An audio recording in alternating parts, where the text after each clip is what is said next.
into it. All right, everyone, welcome to our presentation on crafting your college essay for the month of July. As you guys might know, I have a presentation once a month, so you're more than welcome to sign up. And for anybody who is not from my mailing list, if you do want to join, just feel free to message in the chat and I will make sure I add you on. Now, I do believe everyone on this call has seen a previous presentation before, but just as a quick heads up, I'm Priyanka. I've been in the college counseling and even formerly test prep space for over 10 years at this point. And my main goal is to make sure that families are informed and educated as to how this entire process works. Because in the US, we have a complicated college application system, one that has so many moving parts and very flexible deadlines depending on what your strategy is. So it's important to know as much information as possible so that you can plan accordingly. And then if after having learned everything, if you'd like to delegate things out, then I will happily help you out. And if you have any questions along the way, please feel free to ask during the presentation, or you can just shoot me an email if you'd like at any point, even a week later, 2 weeks later. I'm not going to say, too late, I won't answer your questions anymore.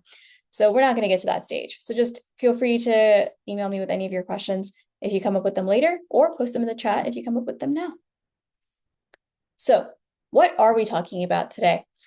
Couple major topics. Number one, what is a college essay? We hear about it all the time, and usually most of us feel as if that's the only major piece of writing that's going to happen in this college applications process, which that is unfortunately a misconception. There's more, which then takes us to the second topic, which is what are the different types of college essays, or what really, if I don't want to say college essay, we could say types of college applications writing. So we'll talk about the four. Then the characteristics of a good essay. So a strong essay has certain components to it, and we're going to dive into the few that make your essay worth reading, especially to someone who's been reading essay after essay after essay after essay. How do you keep someone like that's interest? Okay. Then 9 common mistakes to avoid. These are ones I see all the time, including right now as I'm working with students on their college essays. We'll even go ahead and take a look at sample essays, time permitting. And if not, I will still make sure you have access to this huge archive from Johns Hopkins. I'll post that link in the chat just to make sure that you have some samples to work with. So even if we don't get to it together, I want you to have examples to base your essays off of, okay? And then finally, brainstorming. So how do you think about your own topic? So I might actually swap the two and just do common mistakes, and we'll do your brainstorming to make sure that you get some time to think about it while we're still on this call and I can guide you. And then we'll cover sample essays. So now that I think about it out loud, we'll probably just swap the two. All right. So first up, what is a college essay? Well, simply put, a college essay is your introduction. It's your first, hey, what's up? I am Priyanka moment with the admissions officer. And this is the first time you get to introduce yourself as a personality. So far until this point, the admissions officer has read they've seen your GPA and transcripts, so they know what kind of student you are, or a rough idea. I wouldn't say they have a fully accurate picture, but a rough idea of what kind of student you are. They've seen your extracurricular activities. So once again, there's a rough idea of what kind of individual characteristics you have, so on, what kind of person you are in that aspect outside of the classroom. But now here's the thing.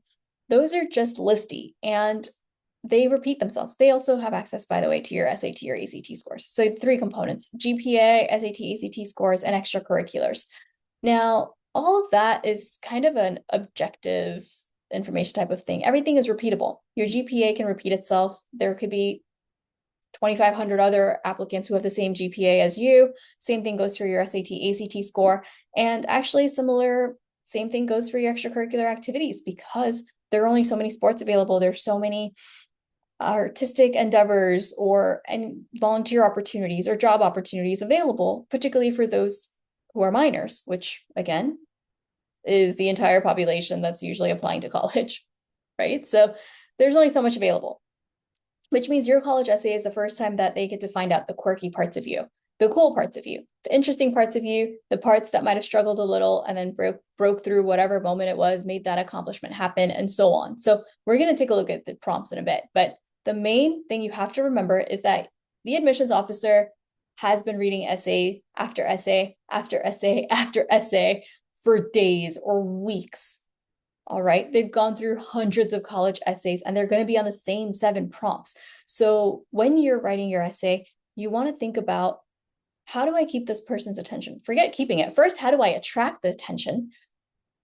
Especially when, again, everyone's writing on similar topics. So how do I catch their attention? How do I keep it so that midway through they're not zoning out? And then at the end, how do I now release them from this experience with a thought or with the memory of some sort? So you don't, again, want them zoning out or just saying, thank God that's over. You want them to have some kind of a fun flavor left over in their mouth, lingering after they're done with your essay. Okay. So what are the topics? These have been the topics for years. So they have not changed. I'm usually the only thing that really seems to change is the title is, hey, this is 2024, 2025. And then they'll say 2025, 2026, but it's the same set of prompts. You only have to pick one. All right. Which one do you pick? Well, simply put, it's the one that you can write the better story for. So prompt number 1, just to summarize, it's any background, identity, interest, or talent that you have that's really meaningful to you, that you feel your application needs to have included within. Prompt number 2, lessons we encounter from obstacles, or lessons we learn from obstacles we encounter. Basically, tell us what happened. What did you do? What did you learn? Number 3, reflect on a time when you questioned or challenged a belief or an idea. What led to it? What sparked that thinking, or what triggered you in the first place to say, ooh, that doesn't sound right? What did you do in that process? What did that look like? I'm sure it was messy because you're kind of challenging, you're shaking up your entire belief system. So tell us what happened. And then what was the conclusion? How did you sum everything up together?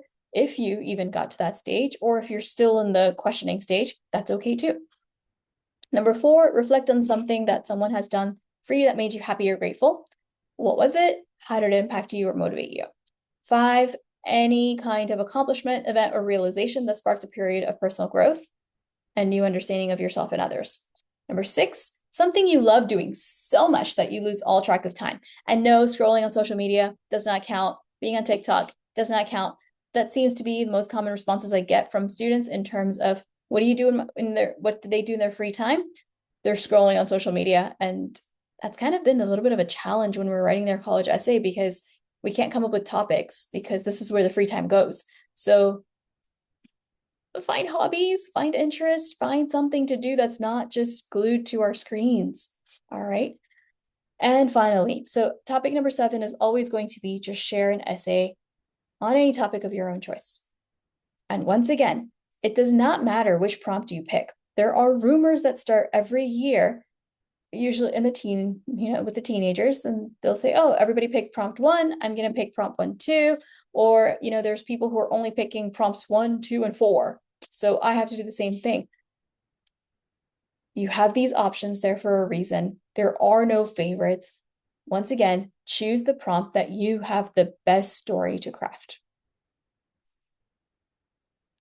Now, there are a couple different types of college writing, or college applications writing. The first is the college essay, which is the Common App personal statement. So your college essay is also called your personal statement. Those two are interchangeable terms. We just happen to hear college essay more often. So the first one's just a given. Number 2, supplemental essays. Now, supplemental essays are basically these small, I have a different slide on that. They're additional writing pieces to your entire application. And these can have word counts of anywhere from 150, which is about a paragraph. 150 to 250 has been the common standard I've seen. However, every university gets to decide for itself what a supplemental looks like for them. It can be 500 words if that's what they choose. It can be 700 words maximum if that's what they choose. Questions can be, why us? That's a very, very common one that comes up, is why us? Why do you want to attend Boston College? Why do you want to attend Emory? Why do you want to attend our university? Second common question is expand upon an extracurricular activity that's meaningful to you. Third one can, and again, now we get a little bit free with the topics, but it's, you can talk about someone you admire. You can talk about if you could be an object, what object would you be and why?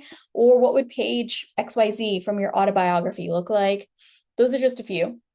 And again, universities decide for themselves what questions they want to pick. So they can get really creative. And as a teenager, it's up to you to leave yourself some time in your, hopefully summer, but before your deadline, to write a genuine supplemental. Most families, most teenagers put a lot of time into their college essay, and then the supplementals hit them as a shock factor once they open their application up and they realize, oh, these are unexpected, and now I have to do all this research and crafting, creative thinking, depending on the topic. Okay. If anyone's applying to University of California, any of the University of California campuses, just note that University of California does not accept the college essay. So not the first one, not the prompts that we saw. Instead, they have smaller versions that they ask students to fill out. And it was the same thing with Georgetown, but they are now, as of this year, will be becoming a part of the Common App. So we'll see what that looks like. But just as a heads up, if you're doing the University of California application, then you need to leave yourself extra time to write those through, what is it, 4-part, 5-part small chunks on the insight questions. All right. Optional essays. So there's the additional information section that is in there. That's 250 words, 2 paragraphs.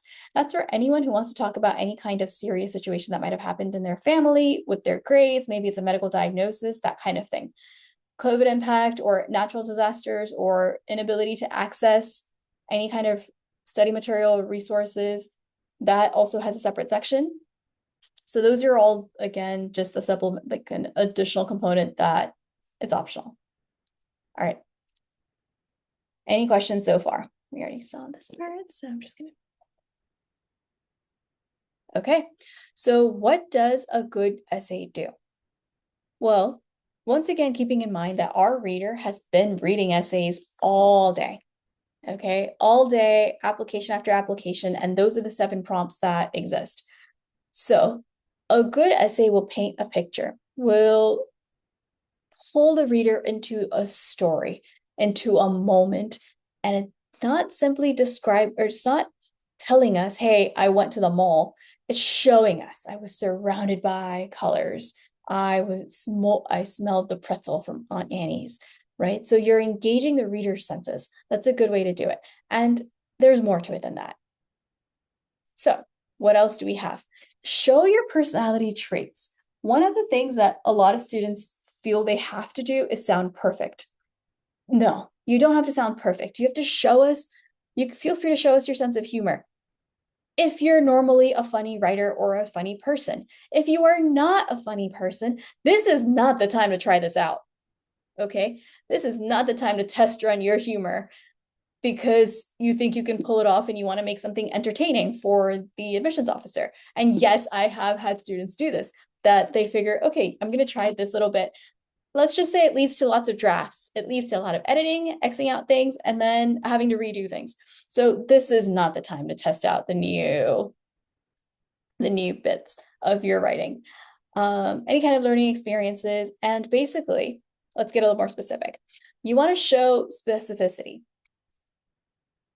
A frequent mistake is to simply say, I absolutely love wrestling. I absolutely love soccer because I learned teamwork and I learned to strengthen my body and have a whole respect for everything that it can do. That's telling. Okay, that is a general statement. Why is it a general statement? Because I can take that and apply it to many, many, many different things. Okay, learn to take care of my health. Maybe it's because I injured myself. Learn to take care of my health because maybe someone in my family was diagnosed with some kind of illness. And I realized maybe I should be a little more mindful. But so instead of doing the general statements, be a little more specific. Teamwork. As an example, I had to take everyone's opinion into account. This wasn't just my show. I had to make sure I was working with others and I had to make sure everyone felt heard because if they didn't, we had arguments, we had friction in the team, and ultimately that's what led us to fall apart. That's one example, and maybe not even my best, but that's one example. Another bit of specificity, as we all celebrated the loss, or as we all celebrated the win, or as we all faced the loss, there we go, I realized that as miserable as I felt, I wasn't alone. I wasn't the only one who had put in hours upon hours of practice, who had shown up on weekends to play X, Y, and Z, to games, to matches, to travel, etc., to help our team get ahead. I wasn't the only one who had done that, only for us to now lose in the States. Everyone around me, my entire team, felt it. And that's when I realized I wasn't alone in my misery. And that helped me feel better, right? So now I'm painting the picture, and it doesn't have to be that long as how I did it. I'm simply doing it as a spoken. But what you want to do is, and this is the big differentiator between an essay that stands out and one that's just talking at somebody.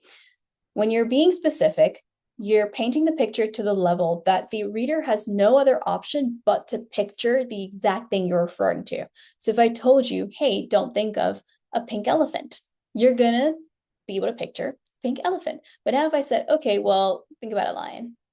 Okay, well, I didn't tell you what color the lion is. I didn't tell you if it's day or night. I didn't tell you what location. Is it at a zoo? Is it in the wild? So you want to get in specific. Well, I mean, pink elephant, very specific. Does that make sense? Then the second part is vulnerability balanced with growth. Once again, there's the common misconception that you have to portray yourself as perfect, that I had this injury and then I was striving, I totally went in and I was hardcore working on my recovery. I have a student writing an essay similar to this topic right now. And that's not true, because he had moments of depression and doubt. He had moments when he didn't want to do anything because he thought his body wasn't, or his body wasn't going to heal back to its original. Write about that. Okay, so he is, in his essay, we're working on pulling this together, but we are writing about that. We're writing about, there was an injury, felt like I actually didn't want to do anything, but thankfully my coaches didn't give me another option. They pulled me back into that sport and they said, hey, here's another opportunity for you. And that's when I realized maybe I had another shot. So then I put in the extra effort to . Okay, so don't run away from the negative emotions if that's genuinely how you felt.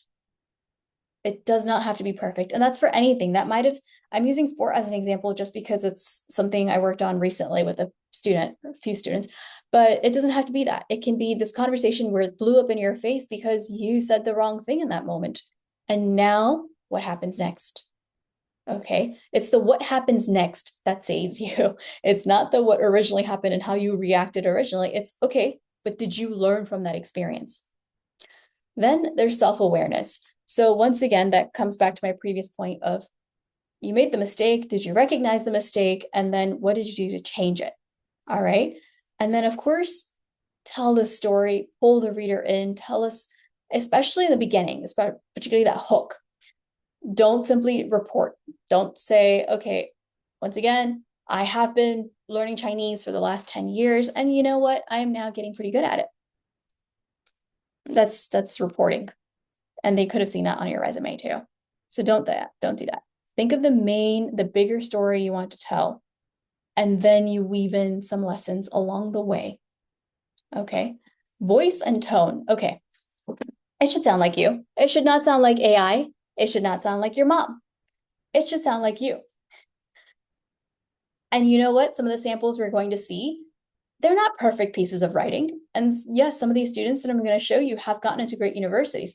They're not perfect pieces of writing, but it does sound like a 17-year-old wrote it. Okay, it doesn't sound like the grown-up wrote it, and grown-up including me, which sometimes, yes, when I'm looking at student essays, there are moments when I'm like, I want to change that. And I have to constantly remind myself that, remember, it's not the 30-something-year-old person writing this, it's the 17-year-old who needs their voice. So figure out your voice and your tone first. Don't wish-wash, etc. If you're taking a light humor, then carry that tone throughout. If you're taking more of a serious tone, and maybe it's something used that was a negative and then led to a period of growth.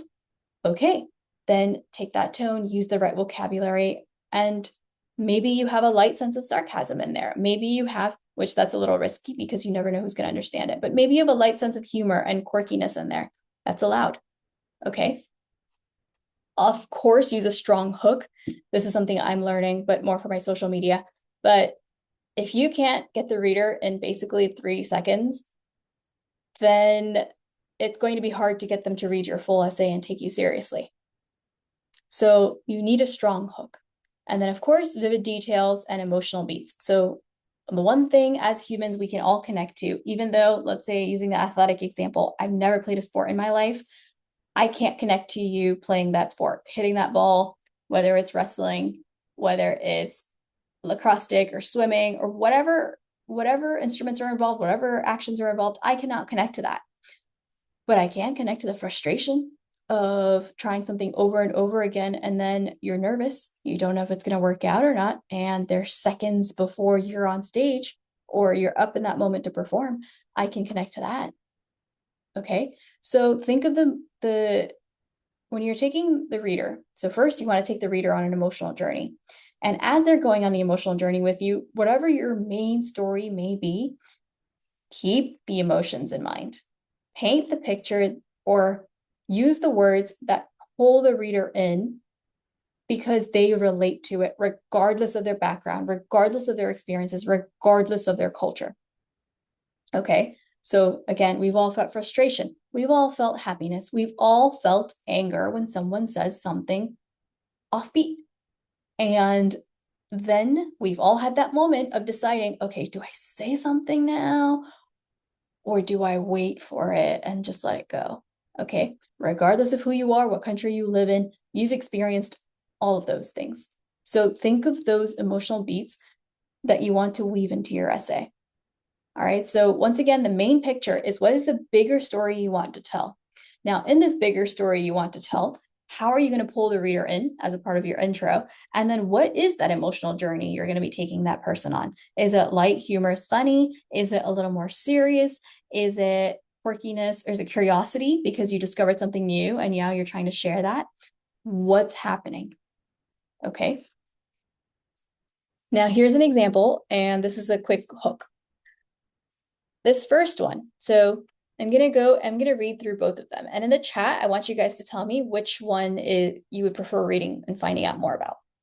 So first one, I struggle to speak in public. I was once given the opportunity to give a short 1 to 2 minute speech at my high school. I was a nervous wreck, but I realized that if I practiced long enough, I would be okay. So that's part 1. Sample 2. My palms were sweating as I stepped up to the podium. My heart pounded in my chest, but I realized I had no other option. I had to go on. So I took a deep breath, looked at my notes, and opened my mouth to say my first words. All right. What do you guys think? Which one makes you want to know more?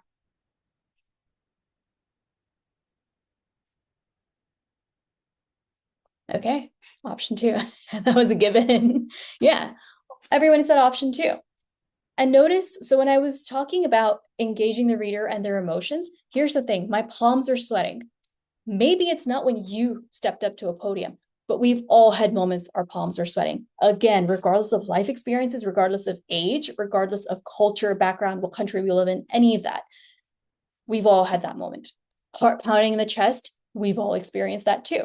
Sometimes we've also realized we had no other option, but you have to go through it. So at that point, you just make a decision. Gotta suck it up. I'm gonna do this. Take a deep breath. And then in this case, the student is looking at the notes and about to give a speech, right? So this is an example of showing the reader. You can picture, so 2 things happened here. 1, emotional engagement of the reader because it's relatable. And number 2, the student pulled us into that moment. You can picture the palms are sweating and you can picture the podium. You can picture somebody who's such a nervous wreck that maybe they're even trembling with the heart pounding in the chest. And then you can probably picture them just saying, all right, I'm gonna do this. You take a deep breath. Maybe you saw someone looking at their notes and then you can picture the speech about to start. with this first example, that I probably would have put after as the next paragraph to give I wouldn't keep all of it, but this is the context, right? In the beginning, I don't have to give the full context. I have to pull you into the moment. Then I have to zoom out a little bit and say, okay, well, what's happening here? Well, I struggle to speak in public, and I was once given the opportunity to give a speech. So this would come after. Otherwise, this is just telling. So remember how, and you'll see this often, you'll hear college counselors and teachers say this very often, which is show, don't tell. This is what that means. This is the show, and this is the tell. Notice you don't feel as connected here. You understand that the student might be nervous, etc., but you don't feel as connected. All right, so that's just an example, a short example of an intro. Now, there are a couple of mistakes I see very, very often. First one, trying too hard to impress. And I'm actually going to say with this one, you try listing out your resume, you try listing out all the years of practice and all the hours of etc. by actually putting in, hey, I spend 30 hours a week doing this and in this sport or this community service, and I do this and this. And you're almost trying to, in some ways, take your resume and put it into paragraph form. Keep in mind that for most universities, you will have the option of attaching an optional resume or required, depending on the university's requirement. So don't try to squeeze in everything into your college essay. You have an activity section in your application, which is the quick snippet of here's the activity, here's how long I've done it, here's how many hours I usually spend per week or something. So you have that. And then if you want to expand upon that, you also have the optional resume for a lot of universities. So don't make your college essay also about that. Don't try to sound perfect either, which is another trying too hard to impress thing. Don't pretend that you've never made mistakes. Don't pretend that your emotions are perfect all the time. Again, it's tempting because you want to make a good impression. So doesn't make you a bad person for wanting to do this. I get it. You want to make a strong impression. You want to make a great impression, but it's not going to come from listing and throwing your facts and everything out at the admissions officers. You want to take it slow and use the points that we talked about earlier. Then we have using cliches. Cliches fall into two categories. First, cliches are the word choices. The number of times I've heard the word passionate, dear God, just don't use the word passionate. Don't use life-changing, eye-opening. I never would have believed it if I hadn't seen it type of thing. Just it changed my life. Don't do any of those. They're over the top. They're overused, and find other words instead. Okay. So those are the cliches in terms of word choices. Those are some of the cliches for the word choices. Now, there's also cliches regarding topic. And common cliches with the topic are injuries of any kind. Concussions are very common with sports, or any other kind of physical injury with sports. So recovering from that, talking about so cultural cliche. And I say this knowing I fall into this category. So I'm hoping that this X's out the stereotype, but let's say you're an Asian, let's say Indian, and you're in the math club. Like I didn't participate, but I was in it. Or you are Eastern Asian and you play the violin. Well, you know what? Those are all common. Our parents kind of made us do some of these things, and they were because everybody else who was of our ethnicity was doing this thing. We were great at the science fairs and all of that. But now here's the thing. Are you mentioning that in your college essay because it's an accomplishment and you, once again, are trying too hard to impress? Or are you mentioning in your essay because there was a genuinely meaningful story and learning curve that came from that experience? Because if you're doing it just for the sake of throwing it out there and saying, yeah, I was in the math club and we won states and da-da-da-da-da, well, once again, were my emotions, as first the writer, engaged in telling this story, and two, would the reader actually care and learn something new about me from this? So I'm not saying that with the cliches, whether they're sports injuries or these cultural stereotypes, if that don't mention them, Mention them if you can tell the story, if you can provide those specifics that will take the reader on the journey. The emotional journey is there, and the specifics and the details are there. Not too much detail, there's a balance to it. But if you can do that, and if it was a meaningful experience to you, then tell it. But don't say it just to say it. There are other parts of your application that you can mention all of this in. All right, so that's cliches. Being too vague, as we talked about with, let's say, the teamwork example that I gave you, make sure you're specific. What does the teamwork mean to you? What does the friendship mean to you? What does it mean to challenge your idea and learn something new? Why is that important to you instead of holding on to your own belief? What does that lead to? What happened in your mind when you were faced with this? So don't be vague. Tell us what you thought. Don't try to make this like those philosophical quotes we hear where you have this general vague title and then the reader has to sit there and interpret what that could mean. No, no, no. You just tell us what it means. We talked about the turning it into a resume part. I want to say for this, parents, this is you guys. This is where I see it with the parents. The teenagers will turn into a story, and then parents, be careful. I know it's very tempting to make sure that your son or daughter tries to mention or does mention all these important points in the years of practice and all of these details in their somewhere in their application. But for the essay, you pick what points you're going to mention, and then you craft that story. Don't try to squeeze in other things because they might take away from it. Now, if it's part of that thing, so if let's say I've had a student write about theater, and then if she wants to mention that I've spent XYZ number of hours in theater for 4 years, that's cool. But now if she's in theater, she doesn't have to mention band practice in there. Okay, that just completely deviates from everything.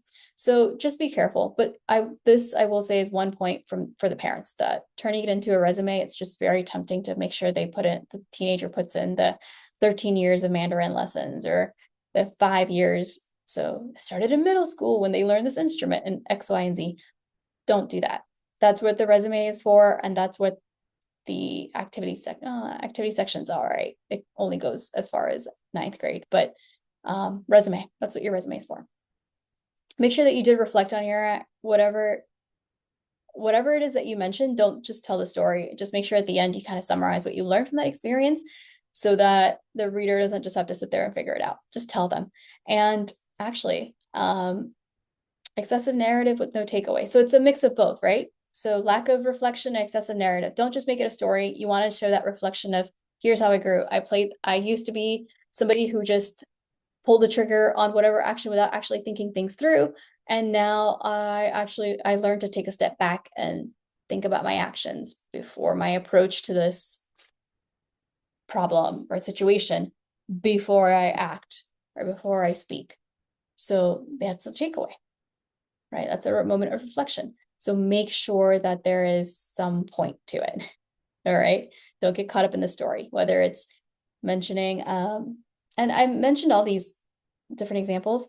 Other examples, just to give you an idea, could be family tradition. So I had a student a few years back who wrote about just Christmas with her family because her family was so diverse, especially with all the different ethnicities who'd married in and cultures who had married into the family. One Christmas, you can hear Italian spoken, Portuguese spoken, Chinese spoken, and everybody brought in their own tradition. So to her, there was a value in, what was it? In basically learning of different cultures and respecting them. That was her main takeaway.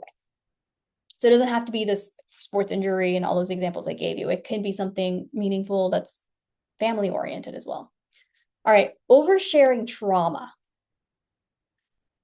All right, this one's a sensitive topic. So here's, and I actually, okay. The easiest way to say this, don't mention your anxiety, ADD, ADHD, late diagnosis of any of these, your depression, even a sports injury or concussion, if you're not going to be, again, sharing that meaningful journey in some way. Don't mention any of that in your college essay. All right, keep it away from the negative. All of this, the late diagnosis, whether it's anxiety, depression, whatever you have faced that whatever it is that you have faced that maybe deeply negative, save it for the additional information section. Unless you have a way of making that a very meaningful experience that does not leave the reader feeling awkward in your college essay, then you can write about it there. But if it's going to leave the reader feeling awkward, if there's going to be a pity me approach or any of those collection of emotions that leave the reader going, well, shit, I mean, I feel bad for the kid, but we can't accept them because they had this traumatic experience. Remember, they're not therapists, they're not licensed to help you in any way. So when you are talking about your trauma, when you are talking about those moments in your high school experience or whenever it was that did shape you, whether that was a late diagnosis of anxiety and depression, which then maybe did a late diagnosis you didn't find out until you were in 11th grade, well, your grades from 9th and 10th grade are shot by that point, right? So maybe that's what happened. Okay, mention that in the additional information section in a very direct, matter-of-fact tone. Take that's where the emotion is out, all right? Save the emotion for the college essay. In the additional information section, particularly when you talk about any kind of trauma, there is no emotion. At that point, you simply say, here's what happened, here's what was involved, here's where we're at now, and here's how I recovered or am recovering ultimately, or here's how it shaped my high school experience. I couldn't do extracurricular activities. I had my GPA took a hit, so therefore my GPA that you're looking at is not an accurate reflection of my abilities. Okay, and I hope that makes sense, but it's not to minimize or trivialize anyone's trauma. It's simply to say that your college essay is not the right place for it, and the college admissions officer is not the right person. They're not licensed therapists. They're not going to be able to help you. And if you make them feel awkward, then it doesn't necessarily play in your favor. It makes them feel kind of dirty that are awful, like they're awful people when they're reading the whole story about your trauma, and then they realize that your GPA, your SAT score, or whatever it might be, or just your general vibe may not fit into this particular university because there's this type of culture created here. You are completely different, and you might be miserable at their location. All right? Don't make them feel bad for rejecting you, ultimately. So be careful about the trauma part. Grammatical errors. At this point in time, with most students have Grammarly on their laptops, or they put things into Grammarly, and we have autocorrect and spell checkers and everything, there should be no grammatical errors on this at all. And make sure you're getting feedback from 3 people. Don't go more than that. Don't go less than that. 3 people. 3 people who, if possible, are not your parents. Okay? Not your parents. And even I usually X myself out of the feedback as well when I'm working with students, because at this point, I'm too close to you. I know what you were trying to say because we spent an hour or however long across multiple sessions learning and talking this out. I am now invested on behalf of you, just like a parent would be, just like a friend's friend would be too, but more so the people who are close to you, who know what happened and where you're trying to go with this story. They're all too closely invested. So now we are going to see things that we want to see. We're not going to see things the way you wrote them. So we can't help, we may not be as unbiased, and we may not catch the mistakes or the weird sentences because we'll just look at it and say, oh, I know what you mean. I know you, and therefore I know what you mean. So it's good to ask teachers. It's good to ask friends. All right. And it's good to ask family friends as well, because chances are family friends are friends of your parents, so not of necessarily the teenagers. So they may not actually know all of things about you in that much detail. So it's also good to ask them. All right, I know we have a question in the chat, so let me pull that up. All right. Oh, okay. So one of the questions we have in the chat, and this is a great time to bring it up, which is using AI. How are universities using the use of AI? And do they have AI detection programs of some kind? Yes.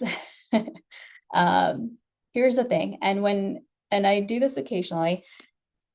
First of all, your essay should not come from ChatGPT or Gemini or Grok or anything else, which I think Grok only answers questions. I'm not sure what Grok does anymore, but Gemini or ChatGPT are my 2 main ones. They should not come from that. And I have had a student who asked me that actually 2 weeks ago, if she could, what was my perspective on this? Don't use AI. Universities do, in fact, some universities have software programs that detect, you know how most teenagers should be familiar with like turnitin.com, where they catch those phrases that might have been plagiarized. So there's AI that's similar to that. You can catch phrases that might have been AI generated. And some are stylistic. So if you just take what comes from AI, and I tried this with blog posts where I basically had it generate like 10 different blog posts for me, and they all sounded, and on different topics, but they all sounded somewhat similar, no matter the prompts, because there were some word choices or some sentence phrasing choices, syntax basically, that was just, it flows in a certain way when AI does it, as opposed to when what your style might have been as an individual. Okay. And once again, keep in mind that your reader has been going through hundreds of essays. So while you think your essay is unique in the fact that you put it into ChatGPT and it gave you this individualistic response, your reader is seeing a lot of other essays. And now suddenly your style looks pretty similar to what they're seeing over here and over here and over here and over here and over here. So AI is getting better, but it's not to the point that it can completely just pop out this very unique piece. And most teenagers are not proficient enough in using it to where it can actually pop out this unique piece that's completely in your style. Bottom line, use your brain, think of your ideas, draft it up. It's okay if you have the mistakes. It's okay if it sounds like the 17-year-old, but obviously there should be no obvious grammatical errors, and make sure you get feedback. Okay, but yes, universities, and every university has different amount of resources from their own end, financially speaking, so that they can invest into tech with catching AI and using AI for their admissions process as well. So every university does this differently.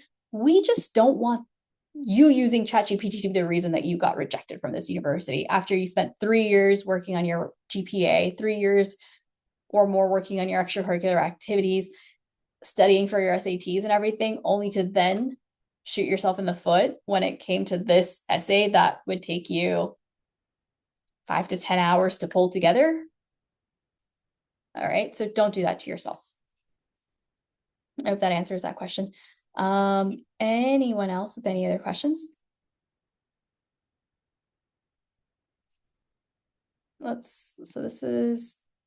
We covered a little bit of this before, and here's how we brainstorm. So let's do some brainstorm stuff. 1, if you're starting completely from scratch, some of the things you want to ask yourself are, what are your core values? So Google core values and you'll find a list. So there are some lists that have over 300. There are some lists that have over 500. And feel free to make a list of all the ones that mean something to you. And then start eliminating. Start choosing the ones that you can't be without, that you wouldn't be you without, and then choose the ones that you could let go of. All right, so as an example, I can make a list of curiosity is one of my values, integrity is one of my values, adventure is one of my values. I took off backpacking a few years ago and just left the country for a year. Those are my values. Let's just leave it to 3. But then I can get rid of the adventure. I can, let's say, because it's not as meaningful to me as curiosity and integrity are. I can even get rid of the curiosity because it's not as meaningful to me as the integrity part is, particularly in the job that I have chosen, where I have seen how things can go,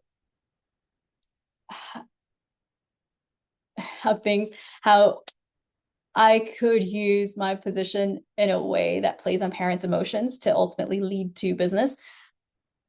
It was a more common choice I had to make of, okay, coming back to integrity, coming back to integrity, coming back to integrity. So now a fundamental pillar of my identity has become integrity. In your case, what is that fundamental pillar that if shaken, if removed, you would not be you? Is it family? Is it teamwork? Is it learning and curiosity? What makes you you? All right, narrow it down to the one. And this may end up being the one message. It could be determination and perseverance. And then your story leads to that. Or it should show your value. Even if you don't end up explicitly stating your value, your story or your essay should lead to that conclusion, that this is what this kid is about. All right. And then who are the people that are most, so now it's just a lot of writing out, rather just brainstorming, throwing things on paper. So core values, one of them. Then who are the people that are most important to you and why? Why are they important to you? Is it grandma who makes sure that she brings us our favorite baked items every time she comes to visit? And there's 3 of us, siblings wise. And now grandma makes sure that because I like these types of cookies, she makes me this, but she makes my sister that, but my brother that. Is it that? Is it your, what else is my, oh, is it your dad? So I had another student who said, okay, I've seen my dad, even though there's 3 of us as sisters, he makes sure he spends time on a project, a pretty big project, whether it's like making a birdhouse or something with gardening or something with whatever one of our interests are. He makes sure that we have some project that's going on with him one-on-one. So we get that time with him, right? Maybe it's that. Right now, we're just throwing, again, that's not your essay. You may not be writing about that, but get it out on paper. What's a time that changed your mind? If you had to teach a class that was on something completely non-academic, what would it be? That's actually something I've also seen as a supplemental essay, but think about what could it be? And then sometimes my sessions when we're working on our college essays, so my sessions with my teenagers do tend to get almost therapeutic in some way. Where they're just throwing information. There's this thing that no one knows about me, or this thing I want to do about, and I want to try it, but here's what I'm afraid of, or here's what I did, and etc. Maybe it's a moment that changed the way I think. Maybe it's I'm most myself when I do X, Y, and Z. So those are a couple of ideas to spark some thoughts. Now, parents, as I mentioned, that these things can be little therapeutic types for teenagers. Don't be surprised if your teenager says they don't want you to read their college essay. I have had that happens more frequently than you would think. And usually when I work with students, parents have access to everything. But when their teenager tells them, please don't read it, they tend to respect that boundary. But just as a heads up, just don't be surprised. It's common as a part of this process that teenagers do not want you to read their writing, not for their college essay. So just make sure that somebody else, some other adult, there's feedback basically received from this writing, because we still want to make sure it sounds like it should. So just a point of clarification there.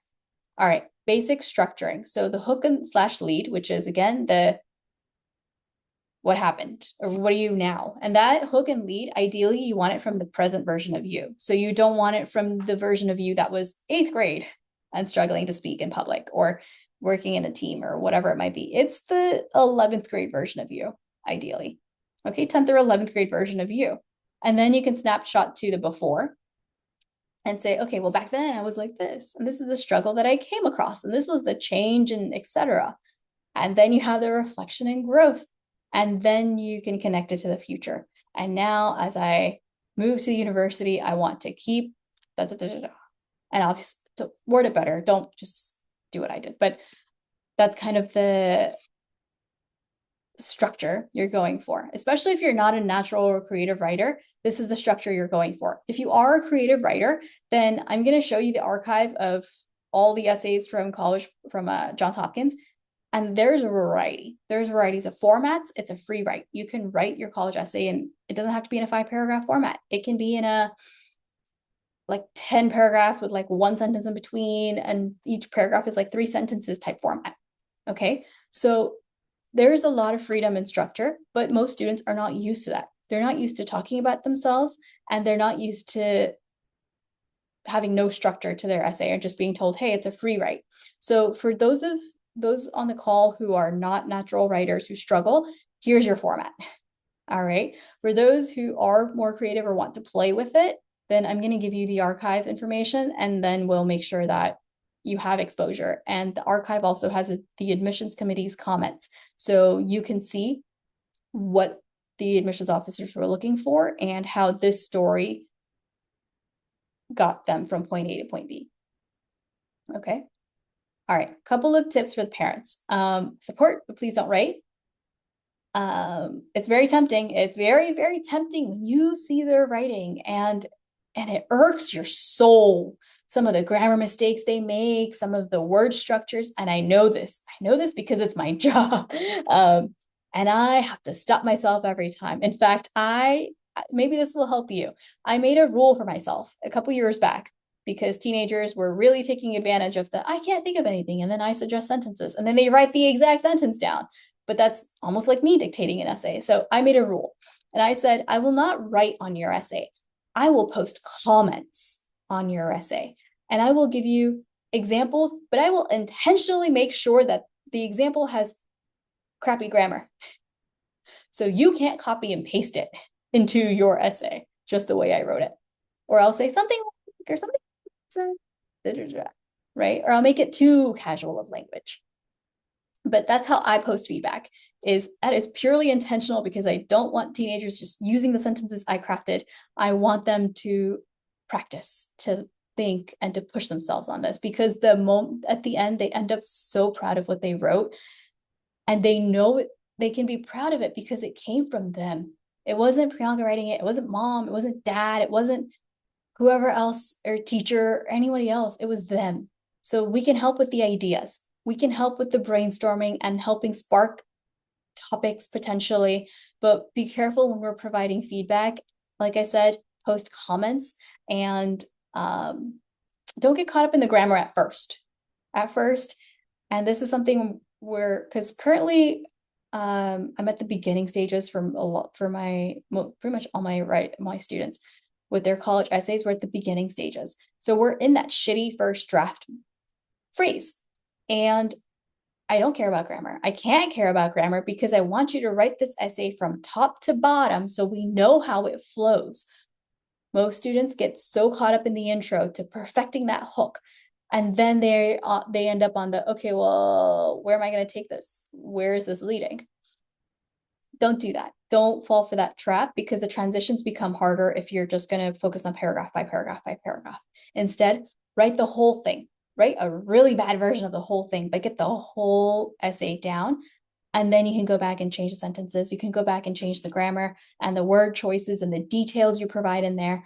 But in the beginning, it's okay if it sounds awful. It's atrocious. That's okay. You're not sending it anywhere just yet.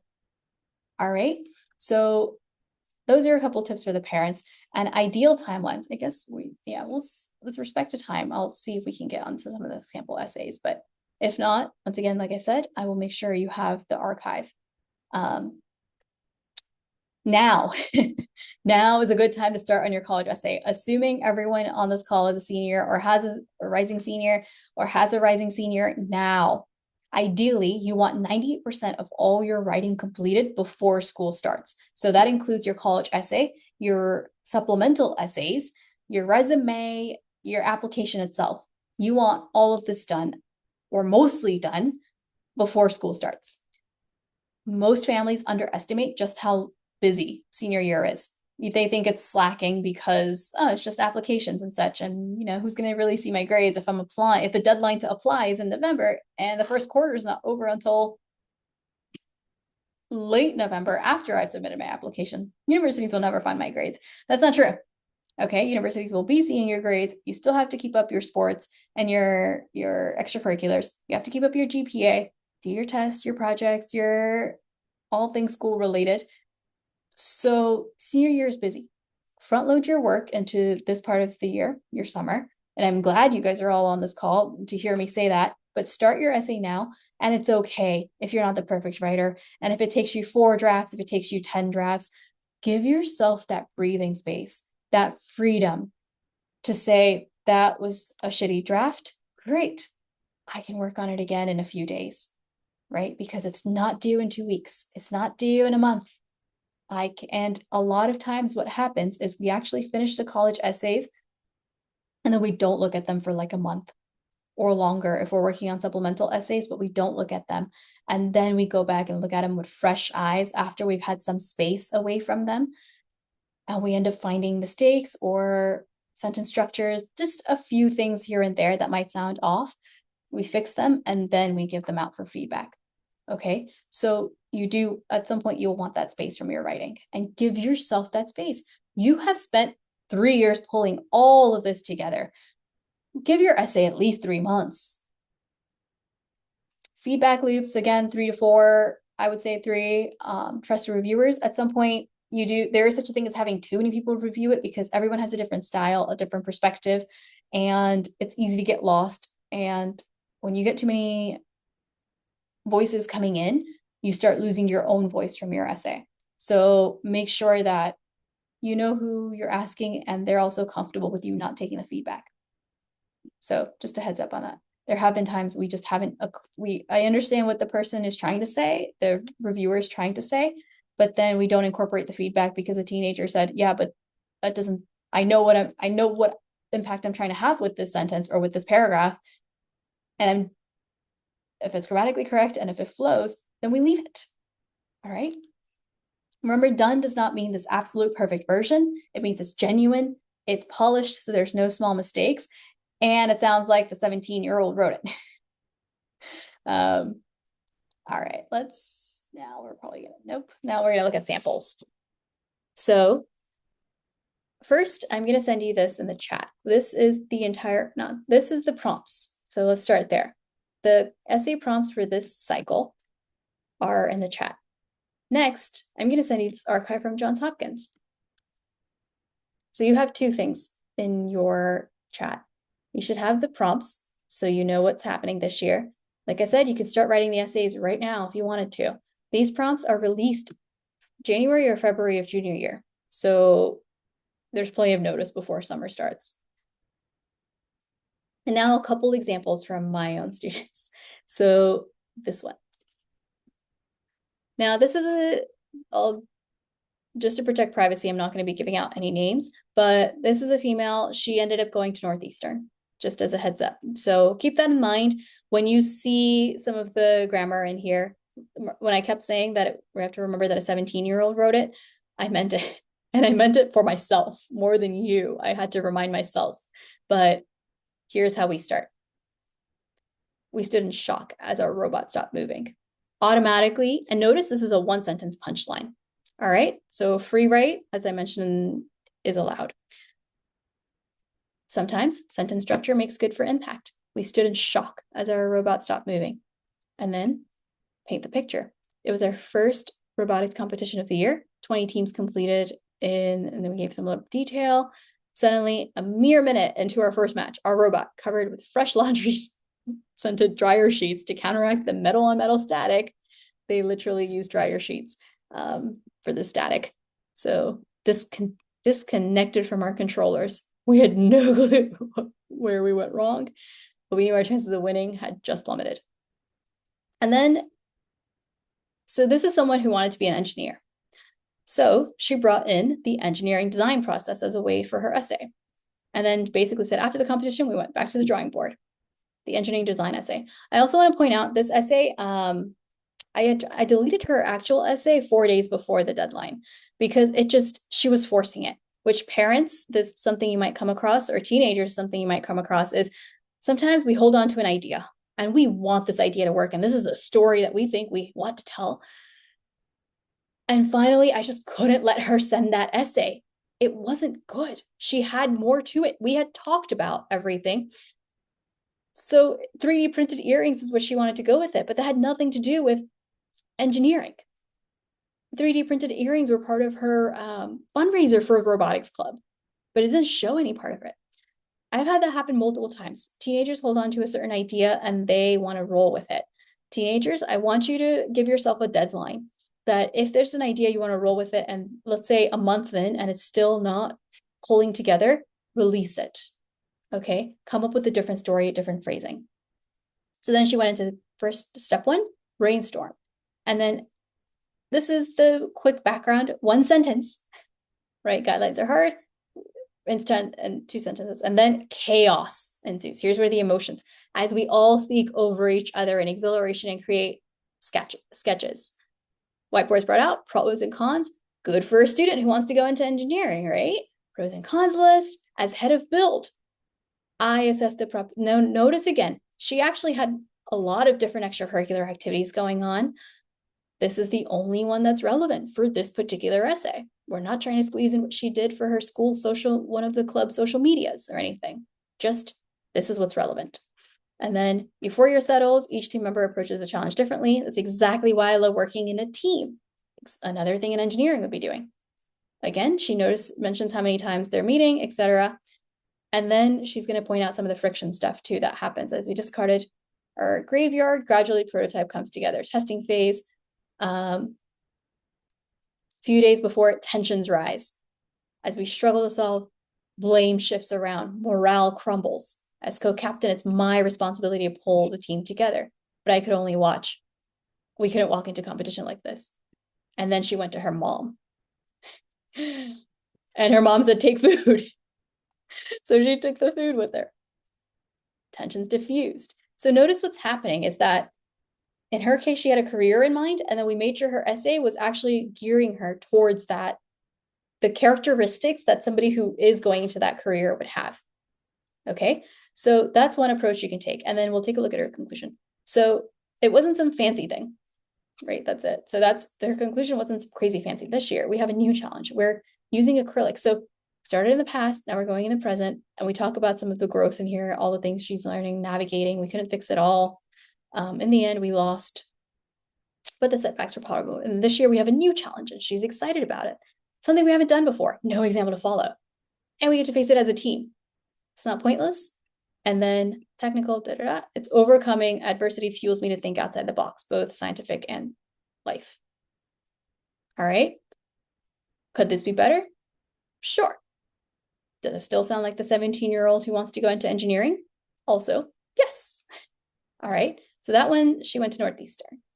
This one.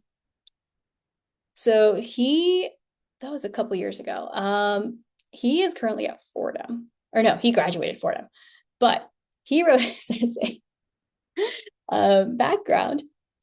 I had him writing his essay. Original topic sucked. He wants to go into psychology, study basically how the human mind works. His original essay sucked. He ended up changing. He was procrastinating on his work for me before our session. He ends up changing his entire essay like 2 hours before we're supposed to meet or something. And he told me he was procrastinating on working on this college essay by playing words with friends. And that inspired his college essay. So original topic sucked, and suddenly we're talking about Scrabble because he was playing words with friends while avoiding his work. So he has these letters, group of letters sitting for me, waiting. I examine them carefully. So once again, painting the pictures, you can picture the letters that are sitting in front of him and the expectation of him. He examines them carefully. Such a diverse, how would I win? In an act of sudden audacity, I place an A from and ma. I have successfully earned 21 points. I don't know what means, but I just rejoice at my newfound earnings nevertheless. Though one may not go So doesn't matter what the word means. I'm in the lead. In Scrabble, we tend to make decisions based on how many points we can earn, disregarding the meaning of the words. And then he brings in his interest in psychology. When interacting with people, we tend to follow the same principles. A glance proves insufficient when meeting somebody, and yet we create an entire identity of a person in our minds based on surface level assumptions and prejudice. Similarly, our preconceived notions form a personality that may be entirely incorrect. But without learning the definition, how useful is it? Right? So he still keeps referring back to the analogy of the Scrabble game, because that is the one, in this case, the metaphor that's holding this whole essay together. So that's another thing, is you can use this metaphor type approach and you just keep referring back to the metaphor or that story or that scenario that you're using to connect it. And then growing up, he's been curious, why is it someone likes playing basketball? Well, I like drawing. How is it some of them can go up to anyone and instantly start a conversation while others prefer to keep to themselves? Why are we so different, right? People are like words. And then he basically uses that whole analogy. And then he said, I want to learn the definition of the word. I want to understand why people do what they do. I might not expect them to. So once again, what makes us us? Notice the sentence structure here. There's impact in one sentence liners too. Some of the punches that come from for a deeper meaning for an impact tend to be from these types of single liners or short sentences. That's another thing. It's 3-word, 5-word sentences. It's okay to end it like that or put those in for emphasis. Here's how he ends it. So what does mean? The Oxford Dictionary defines it as basaltic lava forming, rough, and in addition to abundance of abbreviations. That's his conclusion. Who knew? All right. So there's a lot in here, packed in here, under the analogy of Scrabble. And then the final example from another student, and I believe, I don't remember if he's going into one of the, he is, or he just recently graduated from one of the IVs. I think it was Yale. I think Yale. This one. So once again, setting down my case of soft brushes, I get to work painting the picture. Pull us in. Don't tell us what the big picture is right now. Just pull us into that moment. Use our senses. Well, not really my case of markers. It's my sister's. Now he has a sense of humor in his writing. So he actually does the parentheses of, I know, it's a trivial distinction because, it's my sister's, who's much more of an artist than I ever was. I don't do art in the general sense. I don't compose luxuriant portraits. I make maps. That was his hobby. Quite an interesting hobby, really. Sometimes I learn more from the teenagers than they do from me. So he actually liked making maps, pencils and isthmuses, borders and fountain ink and tottering city-states beside fictional empires. Sometimes makes maps are real, like 30-Year War. Looking through, transfers, there goes that, and there's that, I say. So he inserted himself in that way in there too. Pettifogging, they roll all over in the trash bin. And he's getting to here. It's never finished. There's no such thing as perfection for an amateur map maker. First lesson you learn, map is never complete. So he uses that analogy. And then whether it's fortifying a debate speech at finals. So he uses that main analogy, well, first of map making, and then goes into the idea is never complete. Cue a stern look of disapproval from my mom. And he even calls it, although map making is only a side gig. But again, what would a map maker do? But he's talking about speech, or debate rather. He's talking about a nonprofit that he founded, but he did it to encourage locals to vote. So that was the main purpose of that nonprofit. And he was genuinely into it, by the way. It wasn't something he just did for the sake of looking good for a college application. It's Italian from the map's expansiveness. So once again, similar to what we saw with the Scrabble essay, he's using that map. He keeps coming back to that constant idea of maps to talk about the other lessons that he's learned throughout devouring encyclopedia and writing one. And although the things you learn can be useful, you'd be surprised to hear how many times I've been debating and pulled out a factoid from natural gas in Russia. A lot of what you know is useless, but it's a curiosity. So he actually, I think, answers that prompt of what could you do that makes you lose all track of time? What do you do that? Yeah, that one. It's about pushing limits and testing knowledge. It's about loving what you do. It's so utterly transformational. Once you've explored, it's hard to go back. I once felt shame making maps, a shame every doodler and unacknowledged creator experiences. It took me a while, right? And then again, because it means the world to me. Short punch sentence. Perhaps that means a little to you, period. And then you have the period right there too. So those are a couple examples from my students. And just to give you an idea, I could dissect the intros, but again, very, very reliable other set of examples. There's over 40 plus in this archive, and feel free to mess around.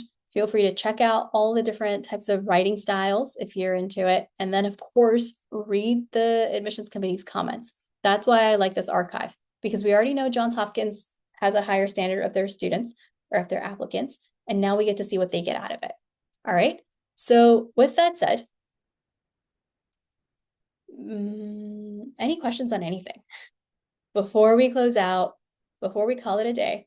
All right. So question we have is that for a teenager who's a rising junior, is there anything that I recommend?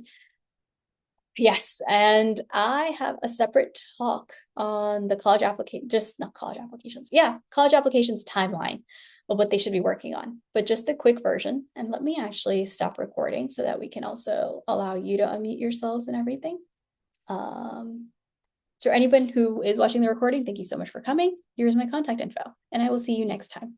And let's stop recording.